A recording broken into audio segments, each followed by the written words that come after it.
하나님께서 생각하시는 부흥과 사람이 생각하는 부흥은 차이가 있다는 것은 이미 여러분이 네 번째 부흥에 관한 설교를 들으시면서 아마 어느 정도는 다 이제 여러분이 깨달으셨으리라 그렇게 생각이 됩니다. 하나님께서 시대마다 부흥을 일으키기 위해서 사용한 사람들은 다 달랐습니다. 교회도 달랐다는 거죠. 세상이 보는 어떤 기준보다는 오히려 하나님께서 보는 기준은 달랐어요. 재력과 능력이 있는 사람들이 부흥을 일으키는 것이 아니고 이스라엘의 새로운 왕국은 환난을 당해보고 빚을 져보고 그죠? 억울함과 원통함을 겪어본 자들이 새로운 왕국과 새로운 시대를 일으켰다는 것은 이미 우리가 말씀을 통해서 알아보았습니다. 다윗도 그런 상황을 실제로 겪었던 사람입니다. 그러므로 그들의 우두머리가 될 수 있었고 그래서 그들과 함께 새 시대 부흥을 이끌어 갈 사람으로 성장을 했던 것입니다. 신앙 부흥의 가장 중요한 것은 다윗이 아둘람 굴에 들어가서 하나님과 대면했다는 사실이 매우 중요한 사실입니다. 이것은 여러분과 나에게도 매우 중요한 것입니다. 그리고 하나님께 다윗이 소리내어 부르짖기 시작했다는 것입니다. 거기서부터 부흥이 시작되는 것이죠. 그리고 이 소리는 하나님께서 나를 위해 무엇을 어떻게 하실 것인가를 알 때까지 쉬지 않고 하나님 앞에 부르짖었다는 겁니다. 이것이 부흥이 갖고 있는 특징이라고 말씀을 드렸습니다. 이것은 다윗에게만 일어난 일이 아니고 이 시대 여러분과 나에게도 일어나야 할 일이고 지금 일어나고 있는 일입니다. 그리고 시편 142편 1절과 2절 말씀을 통해서 다윗이 하나님께 부르짖은 그 구체적인 내용에 대해서 우리가 지난주에 살펴보았지 않습니까?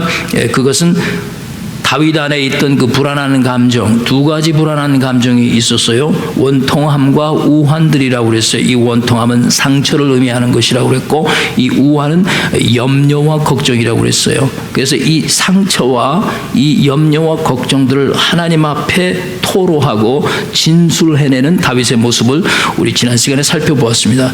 이런 것들이 불안한 감정들인데 이런 불안한 감정들은 신앙 부흥을 위해서 꼭 제거되어야만 하는 것입니다. 이런 불안한 감정을 그대로 안고 우리 안에 신앙 부흥은 일어날 수 없다는 것이에요. 그리고 시편 37편 3절 지난 시간에 마지막으로 살펴본 것은 그런 후에 하나님을 전적으로 의뢰하고 선을 행하라 하는 말씀을 우리가 살펴본 것입니다. 여기까지가 우리 총괄적으로 부흥에 관한 시리즈 설교에 요약해서 드리는 말씀이 되겠습니다. 오늘은 이 부흥에 필요한 긍정적인 감정에 대해서 말씀을 나누게 될 겁니다. 이제 우리 안에 부정적인 감정이 다 쏟아져 나갔으면 하나님의 긍정적인 감정이 들어와야 되는 거예요. 그 긍정적 감정은 이 불안한 감정과 대조되는 것으로 신앙 부흥에 매우 중요한 요소를 차지하고 있습니다.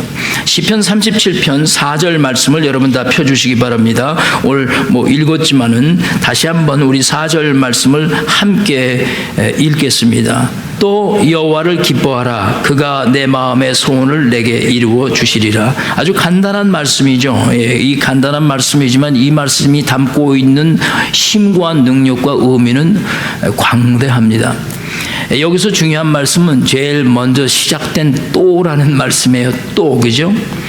이 또는 이미 3절에서 우리가 살펴본 그 불안한 감정과 연결되는 것으로 이 불안한 감정이 제거돼야만 여호와를 전적으로 의뢰할 수 있다는 뜻이고요. 그리고 그 불안한 감정이 없어졌다고 해서 끝나는 게 아니고 또 뭐를 하라고 그랬어요? 여호와를 기뻐해야만 한다는 것입니다. 그러니까 이게 무슨 뜻이냐 하면 여호와를 기뻐하라는 이 뜻은 그냥 한국말로만 보면은 이 의미가 뭔지 잘 깨닫기가 어려워요. 여호와를 기뻐하라. 뭐 어떻게 기뻐하라는 거지? 무엇을 기뻐하라는 거지? 그래서 어떤 때는 이 한국말이 한계적이라는 걸 우리가 느낄 수 있어요. 근데 영어는 말이죠. 아주 표현이 더 정확해요. 그 중에서도 ESV, English Standard Version을 보면 여호와를 기뻐하라를 어떻게 번역했냐면 Delight yourself in the Lord라고 그랬어요. 그런데 여기서 여러분과 내가 관심을 가져야 할 것은 그 delight이라는 뒤에다 yourself를 갖다 붙였다는 점입니다. 여러분이 지난 시간에 살펴본 그 3절 말씀 보시면 여호와를 어떻게 하라고 그랬죠? 의뢰하라고 그랬잖아요. 의뢰하라고 말씀하셨는데 이 영어 번역에는 보면은 trust yourself in the Lord라고 그러지 않고 trust in the Lord라고 그랬는데 이 4절 말씀에 여호와를 기뻐하라고 했을 때 영어 번역에는 yourself가 들어갔단 말이에요. Delight yourself in the Lord. 근데 여러분이 이걸 자세히 보셔야 돼요. 왜냐하면 만약에 여호와를 의뢰하라는 그 3절 말씀에 4절처럼 똑같이 yourself를 집어넣어 버리면 Trust yourself in the Lord니까 예수 안에서 누굴 믿으라는 거예요? 너를 믿으라는 거예요. 그러니까 영어에서는 그게 적용이 될 수가 없는 얘기죠. 아주 이게 참 언어가 굉장히 독특해요. 그 의미가 갖는 것이. 근데 지금 여기 4절은 여호와를 기뻐하라고 말씀하시면서 그 딜라잇에다 yourself를 집어넣었단 말이에요. 그 왜 yourself는 여기다 갖다 집어넣냐 이 생각을 해야 되거든요. 예. 굉장히 중요한 의미를 지금 말씀하고 있는 거예요. 그러니까 여호와를 기뻐한다는 것은 절대적으로 여러분과 나의 기쁨이 되어야 한다 그 뜻입니다. 여호와를 기뻐하라는 것은 하나님을 기쁘시게 하라는 그 뜻보다도 너와 나의 기쁨이 되어야 된다. It is yourself. Delight yourself in the Lord. 나의 기쁨이라는 거예요. 그래서 영어에서는 yourself가 들어갔는데 여러분이 혹시 NIV를 가지고 계시면 NIV 영어 성경에는 이것을 take이라고 번역했어요. take. yourself라고 안 하고 take이라고 했어요. 그러니까 take는 뭐야? 갖는다는 거예요. 내 것으로 만든다는 거예요. 하나님을 기뻐하라는 것은 내 것으로 나의 기쁨을 만든다는. 그래서 take이라는 말을 썼어요. Take delight in the Lord 이렇게 했단 말이죠. 이것은 하나님을 의지하는 것과 하나님을 기뻐하는 것에 차이가 있음을 말씀하고 있는 거예요.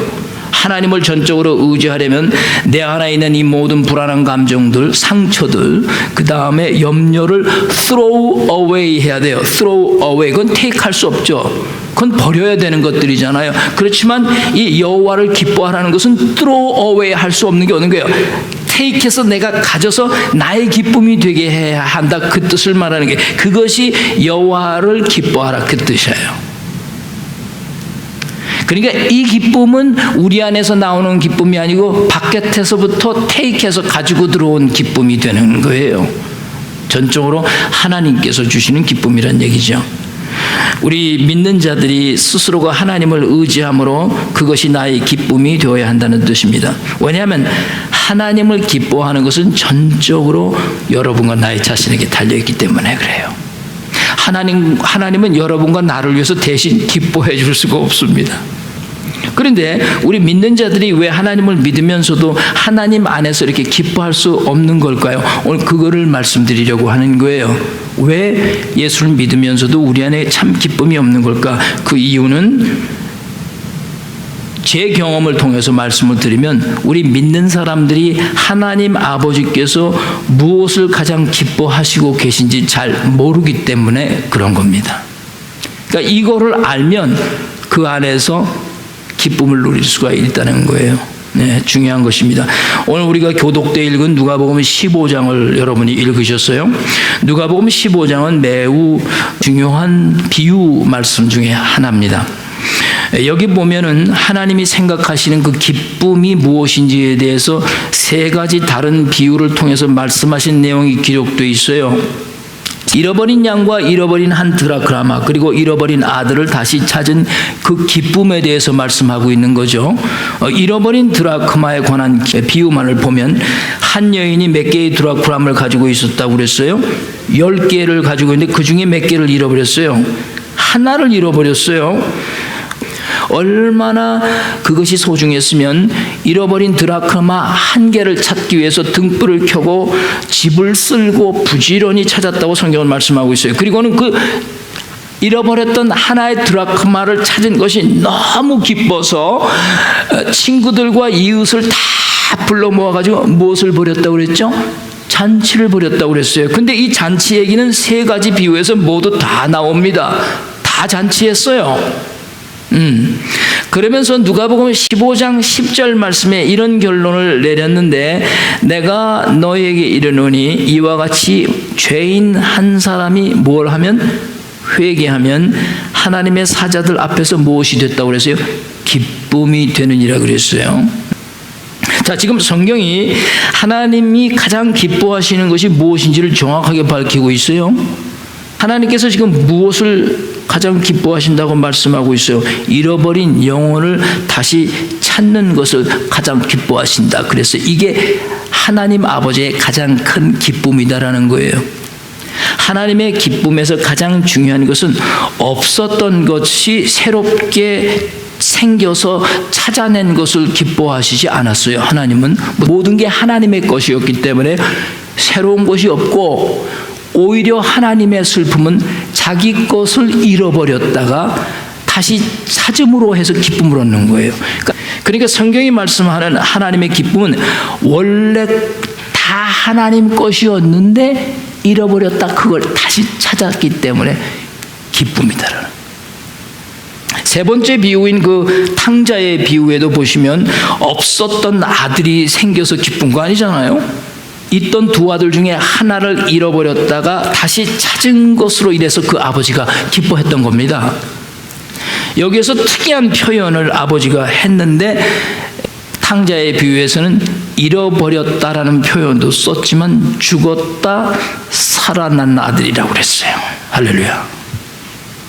왜냐하면 탕자의 비유는 동물도 아니고, 그리고 물질인 돈 드라크마의 비유도 아니었고 사람의 비유였습니다. 그래서 사람을 비유했을 때는 특별하게 죽었다 살아났다라는 비유를 쓴 것입니다.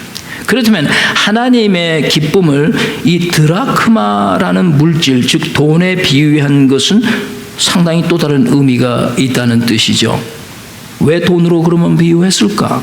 사람 하나 비유한 것으로도 될 텐데, 하나님께서는 한 드라크마를 잃어버렸다가 다시 찾았는데 똑같이 잔치를 벌였다고 했어요. 자, 그러니까 하나님의 기쁨은 이 돈의 가치를 훨씬 넘어섰다, 그 뜻입니다. 사람과 그 기쁨의 차이가 다르다는 거예요.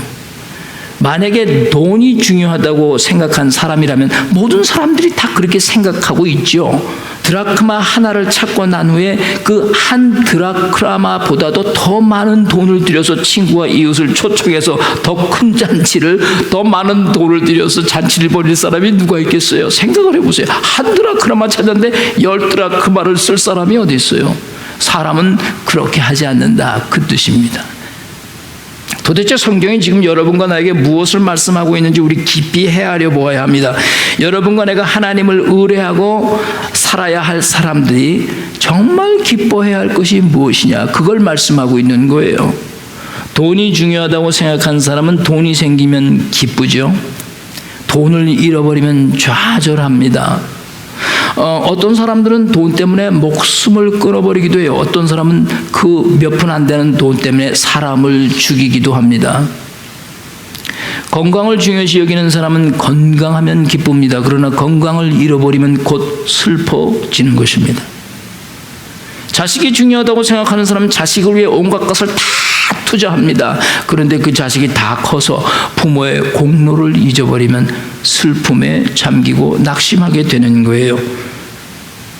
그러니까 사람들은 내가 가진 삶의 가치를 어디에 두느냐에 따라서 기쁨이 갈린다는 뜻입니다. 사람은 그렇다는 거예요. 그러므로 여러분과 내가 이 세상에 살면서 무엇에다 가치를 두고 어디다 가치를 두는가에 따라 내 기쁨이 달라진다는 뜻입니다. 그런데 하나님께서는 무엇을 가장 중요하게 생각하셨는지 여러분 아시겠죠? 바로 한 사람의 영혼이었어요.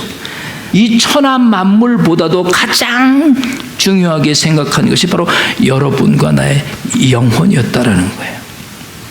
그래서 요한 3서 2절 말씀에는 요한이 이렇게 고백을 했어요. 사랑하는 자여, 내 영혼이 잘됨같이 범사가 잘되기를 바라노라. 할렐루야. 하나님의 기쁨은 여러분과 나의 그 영혼입니다. 하나님 안에서 되찾게 되었다는 것에 하나님의 기쁨이 있었던 것이죠. 그러니까 여러분과 나도 잃어버렸다가 다 되찾게 된 거예요. 할렐루야. 예. 제가 여러분에게 질문을 하나 하겠습니다. 여러분은 예수를 믿으면서 무엇이 그렇게도 기쁘십니까? 예. 저 자신에게 늘 이런 걸 질문해 봐요. 예. 혹시 예수를 믿으면 모든 것이 만사 형통할 것을 기대하고 예수를 믿지는 않으십니까? 저에게는 그런 분은 없으리라고 봅니다만은, 그래서 예수를 열심히 믿으면 내 사업이 잘 되고 내가 번창하게 되고, 예수를 잘 믿으면 나는 정신도 건강해지고 몸도 건강해지고 내 직장이 보장되고, 예수 잘 믿으면 복을 받을 것이라. 그래서 여러분이 예수를 믿으시진 않죠. 만약에 하나님께서 예수를 믿는다고 건강을 주시고 좋은 직장을 주신다고 생각을 한다면 우리의 신앙은 조금 다시 점검해 볼 필요가 있어요. 만약에 여러분께서 이렇게 예수를 믿으신다면 여러분의 삶에는 예수를 믿음으로 해서 얻는 기쁨은 현저하게 적을 것입니다. 왜냐하면 예수를 믿어도 고난과 역경은 계속 있을 것이고요. 예수를 믿어도 사업이 안 될 때가 있고요. 혹은 망할 때도 있고요. 예수를 잘 믿는다고 해서 건강이 안 나빠지는 것이 아니고, 나이가 들면 건강은 계속 예수를 잘 믿어도 나빠지거든요. 예수를 열심히 잘 믿어도 내 인생이 내 생각대로 풀리지 않을 경우가 참 많다는 것입니다. 만약에 여러분과 내가 이 만사 형통할 것으로 예수를 믿는다면 여러분과 나는 한국의 무속신앙과 절대 다르지 않은 것을 행하고 있는 것입니다. 이 앞에 우리가 돼지머리 하나만 갖다 놓지 않은 거죠. 무속신앙과 예수 안에서의 믿음에는 분명한 차이가 있어요. 그 차이란 무엇이냐면, 여러분 잘 들으셔야 돼요. 예수 그리스도를 믿는다는 것은 헌신과 희생이 요구됩니다. 무속신앙처럼 돼지머리 하나 놓고 복을 비는 그런 신앙이 아니거든요. 결단과 헌신을 요구합니다. 그러니까 여러분과 나의 삶의 기쁨이라는 이 주제를 우리 앞에 놓고 아주 근본적인 문제를 우리는 생각을 해봐야 돼요. 예수를 믿는다는 것은 여러분과 내가 잘되고 행복해지기 위해서만 믿어야 하는 그런 것이 아니라는 거죠. 예. 자, 기독교는 인간이 풀 수 없는 문제를 풀어준 것을 믿는 것이 기독교입니다. 그러면 인간이 풀 수 없는 걸 풀어준 것이 도대체 무엇이냐? 그것이 복이 되었다고도 말할 수 있겠죠. 그러나 여러분과 나에게는 그 무엇으로도 해결할 수 없는 인간의 본질적인 문제를 가지고 있습니다.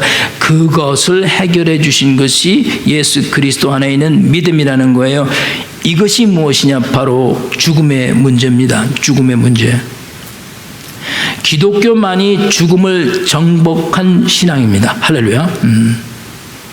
기독교는 하나님 아버지께서 독생자 예수 그리스도를 통해서 이 위대하고 엄청난 일을 하신 거예요. 무엇을 위해서, 누구를 위해서 십자가에서 죽으시고 부활하셨느냐? 바로 여러분과 나의 영혼을 위해서입니다. 그 잃어버린 것을 도로 찾기 위해서 하신 것이에요. 그렇다면 목사님, 예수님께서는 하나님이셨으니까, 그분은 신이셨으니까 죽음에서 부활하실 수 있다는 것을 나는 믿을 수 있습니다. 거기까지는 제가 믿겠습니다. 그러나 나는 하나님이 아니지 않습니까? 나는 인간 아닙니까? 그런데 인간인 내가 어떻게 죽음을 정복한다는 것을 입증하실 수 있겠습니까?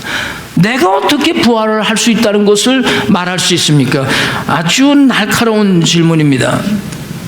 그것을 알기 위해서는 당신은 반드시 죽어야 합니다. 그게 답입니다.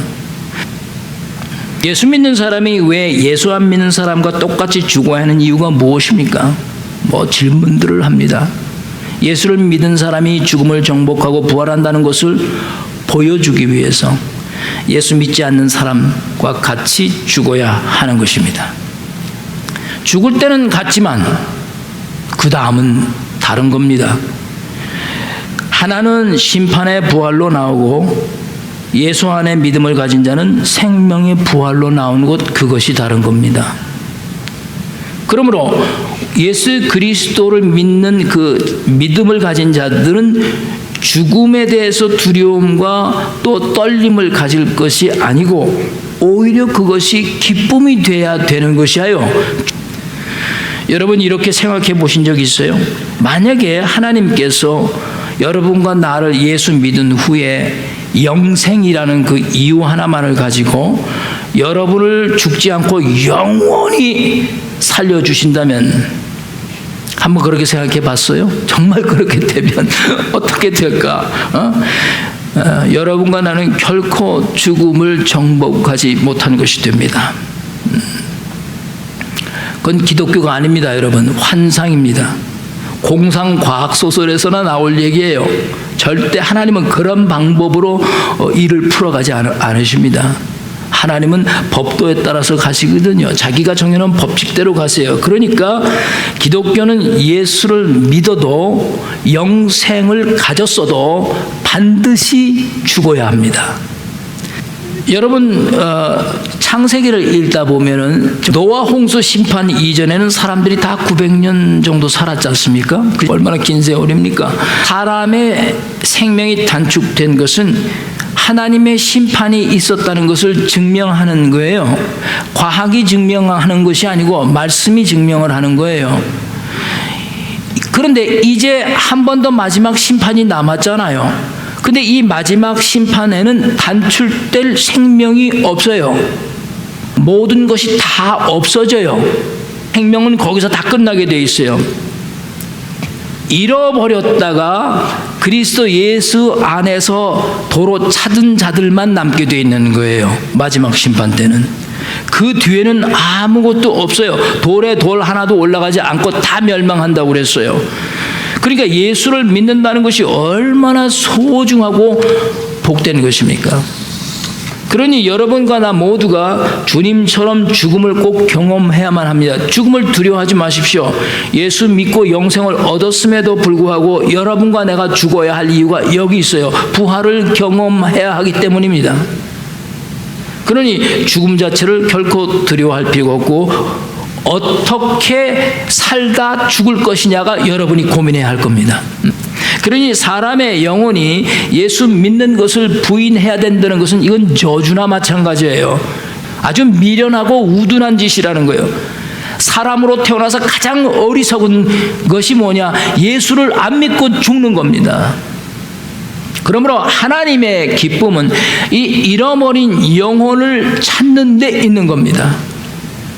신앙의 부흥은 바로 거기에 있는 거예요. 여호와께서 기뻐하시는 그 일을 할 때 신앙의 부흥이 시작되는 거예요. 그리고 그것이 여러분과 나의 기쁨이 될 때 우리 안에서 부흥이 일어나고 우리 주위에서 부흥이 일어나게 되는 것입니다. 왜냐하면 하나님이 가장 기뻐하시는 것을 하는 것이 되기 때문입니다. 다윗은 지금 시편 37편 4절의 말씀을 통해서 이 기쁨을 여러분과 나에게 말씀해 주고 있어요. 그리고 이 기쁨이 바로 여러분과 나의 몫이 되어야 한다고 말씀하는 겁니다. Take 해야 된다는 게 take, delight yourself in the Lord, take it. 그래서 다윗은 하나님을 기뻐하라 이렇게 말씀하는 겁니다. 그런데 문제가 무엇입니까? 오늘날 많은 신자들이 왜 예수 안에서 기쁨이 없는가? 그게 문제거든요. 잘못된 신앙의 부흥의 가르침과 결과들로 인해서 교회와 신자들 삶 속에서 하나님이 정말 기뻐하시는 것을 하지 못하고 있기 때문입니다. 하나님께서 한 영혼을 찾아 부지런히 세상을 둘러보신다는 것을 여러분은 기억하셔야 합니다. 우리의 신앙의 부흥은 이렇게 하나님께서 하시듯이 그 잃어버린 영혼을 우리가 둘러보며 찾는 데서부터 시작이 된다는 것이에요. 그런데 4절 말씀에 다윗이 아주 중요한 말씀을 그 다음에 했습니다. 여호와를 기뻐하라 하고 난 그 다음에 뭐라고 했죠? 같이 읽어보겠습니다. 준비됐죠? 시작. 저가 내 마음의 소원을 이루어 주시리라. 할렐루야. 여기서 소원이라고 했어요. 영어에서는 desire라고 했거든요. 이 desire of your heart라고 했어요. 그러니까 이 desire라는 영어가 갖고 있는 의미는 자신이 원하는 것을 아주 강하게 표현할 때 사용하는 단어입니다. My desire. 아주 강하게 원한다는 거예요. 이것은 하나님의 뜻과는 전혀 상관이 없는 여러분과 내가 바라는 어떤 마음의 소원이 이루어지기 위해서 desire를 쓴 게 아닙니다. 하나님이 기뻐하시는 것을 내가 함께 기뻐할 수 있기 때문에 여러분과 내가 가진 마음의 소원이라는 것이 하나님 보시기에 하나님의 기쁨과 합당하다 그 뜻입니다. 그 결과로 여러분과 내 안에 가지고 있는 이 디자이어가 하나님의 기쁨이 되기 때문에 그것이 꼭 어떻게 된다는 거예요? 이루어진다는 거예요. 제가 오늘 이 예보 하나 하고 오늘 설교 정리하겠습니다. 계속해서 부흥회 설교하겠습니다만은, 제가 테네시에서 목회할 때 플로리다 탐파에 있는 목사님 한 분을 알고 지냈습니다. 이분의 성함은 주명식 목사님이신데, 이 주 목사님은 플로리다 탐파에다가 교회를 개척을 하셨습니다. 제가 섬기던 교회가 재정적으로 후원해 주었기 때문에 제가 한번 여름 휴가를 우리가 후원해 주는 교회들을 제가 한번 돌기 위해서 자동차로 혼자 플로리다까지 쭉 돌아서 잭슨빌까지 해서 이렇게 한번 여행을 했던 적이 있습니다. 그때 그 목사님 댁을 제가 방문했어요. 사모님이 아이들 데리고 한국 나가셔서 그 목사님과 함께 그 집에서 거하면서 이틀을 자고 먹으면서 그 목사님과 함께 귀한 교제를 하게 되었습니다. 근데 그 목사님이 저에게 그 얘기를 해주시더라고요. 자기 어머니가 무당이셨다 하는 얘기를 하시더라고요. 그래서 이분은 어려서부터 무당 집안의 그 분위기에서 살았다는 거죠. 그래서 일찍이 어려서부터 이 귀신 들림 현상이 정확하게 무엇인지 보고 자랐고, 귀신들이 집안에 가득하다는 것을 느끼며 살았다는 거죠. 그것이 아주 자기는 싫었다는 거예요. 그래서 누구보다 귀신 들림이 무엇인지 정확하게 알고 계신 거예요. 예. 그래서 이 주 목사님께서 대학교 때 예수님을 영접하고 그리고 구원받고 영생을 얻고 그리스도의 종이 되셨는데, 그리스도인이 되고 이제 목사님이 된 후에 무당인 어머니를 전도하기 위해서 얼마나 많은 고통을 겪었는지를 말씀하는 거예요. 한번 생각을 해보세요. 무당 어머니와 목사들 사이에서 피말리는 영적 싸움이 있었던 겁니다. 그런데 무당 어머니가 그리스도인이 되었겠습니까? 그리스도인이 못 되었겠습니까? 이게 너무나 쉬운 답안이에요. 아까 다 말씀에서 봤잖아요. 되었죠. 그런 일이 어떻게 일어날 수 있습니까? 오늘 시편 37편 바로 그 4절 말씀 때문입니다. 여호와를 기뻐하라, 저가 내 마음의 소원을 이루어 주시리라. 하나님이 기뻐하신 일을 하는데 하나님께서 그 소원을 안 들어줄 리가 없는 거죠. 들어주시게 돼 있는 거죠. 이게 말씀이거든요. 그래서 주 목사님께서는 하나님께서 가장 기뻐하신 일, 바로 그것을 결국 해내는 거예요. 그런데 재미있는 것은 그리스도인이 된 어머니를 귀신들이 10년 동안을 붙어 다니면서 괴롭히는데, 무당인 어머니가 예수를 마음에 영접은 했지만 아직 신앙이 깊지 않았을 때 자꾸 예전에 신들림 받던 현상으로 돌아가는 거예요. 그러면 어머니는 그 신들림 받는 현상에 확 빠져들어가지고 그것이 하나님께서 자기에게 주시는 환상으로 착각을 자꾸 하는 겁니다. 그래서 그런 환상을 꿈에서 보거나 신들림의 현상이 나타나면 그것이 하나님께서 자기에게 하시는 걸로 알고 교인들에 가서는 말을 하는 거죠. 그러니까 이 현상이 하나님이 주시는 건지 귀신이 주시는 건지 분간이 안 되는 거예요. 예. 믿음이 약하니까. 그래서 결국 그 어머니를 앉혀놓고 성경 공부를 하는 거예요. 말씀을 가리키는 거예요. 어머니가 생각하는 그 환상과 모든 것이 말씀에 입각하지 않으면 그것을 다 귀신이 하는 겁니다. 말씀대로 해야 합니다. 말씀대로 해야 합니다.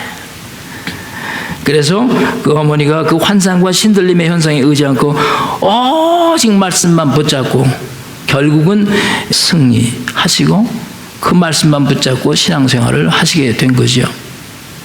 여러분, 성경이 말씀하고 하나님이 원하시는 부흥이 무엇인지를 이제 아시겠죠? 부흥은 옆에 다니던 교인이 내가 다니는 교회로 와서 교인 수가 불어나는 게 부흥이 아닙니다. 그건 하나님이 말씀하시는 부흥이 아니에요. 마귀는 그렇게 우리들을 현혹시켜서 우리가 잃어버린 영혼을 찾지 못하게 하고 오늘날 교회가 잃어버린 영혼을 찾을 수 없는 상황까지 가게 되는 거죠. 우리가 하나님이 기뻐하신 일을 하면 하나님께서 그 소원을 안 들어 주실 수가 없다. 그 소원은 꼭 이루어진다는 겁니다. 그래서 다윗이 하나님을 기뻐하라, 내 마음의 소원을 이루어 주시리라 한 것입니다.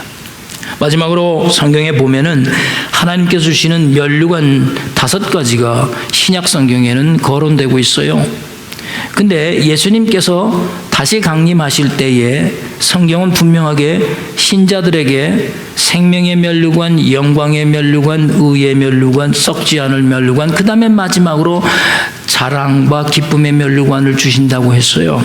근데 그 중에서도 지금 이 자랑과 기쁨의 면류관은 잃어버린 영혼을 사랑하는 사람들에게 준다고 하셨습니다.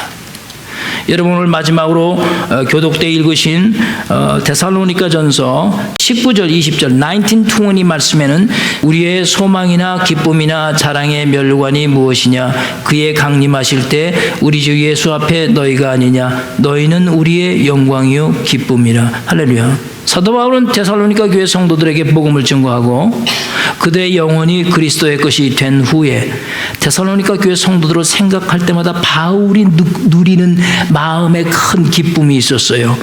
그들이 언젠가 주님 앞에 섰을 때 데살로니가 교회 성도들이 바울의 기쁨이라는 거예요. 그리고 그것이 자기의 자랑의 면류관이요 기쁨의 면류관이 된다는 것입니다. 영혼을 향한 뜨거운 마음, 잃어버린 영혼을 향한 뜨거운 마음을 가진 자들에게 하나님께서 자랑과 기쁨의 면류관을 씌워주시겠다고 하셨어요. 그러므로 여러분과 내가 하나님께서 나를 위해 무엇을 하시려는지 여러분과 내가 바로 깨닫기 위해서는 하나님이 무엇을 정말 기뻐하시는가를 바로 알게 되면 우리는 그 안에서 기쁨을 누리며 살아갈 수 있는 거예요.